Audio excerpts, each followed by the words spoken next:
বাঙালির দ্বারাই সব কিছুই সম্ভব।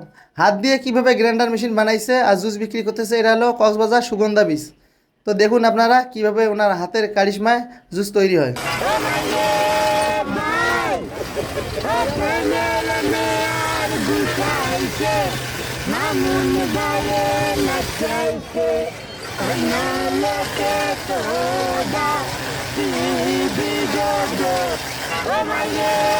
প্রথমে বরফ ছাড়া জুসটা তৈরি করার পর এখন বরফ কেটে নিচ্ছে, নিয়ে বরফটা জুসের মধ্যে দিয়ে আবার একটা ঘাটা দিবে।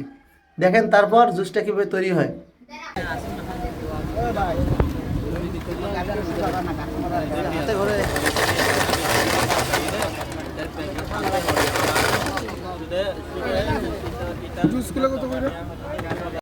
এখন জুসগুলা সুন্দর করে গ্লাসের মধ্যে ঢেলে ঢেলে কাস্টমারকে সার্ভ করতেছে। দেখেন সুন্দর জুসটা হয়েছে এবং এটা হলো পেঁপের জুস। তো সবাইকে দিচ্ছে, এবার আমাদেরকেও দিবে।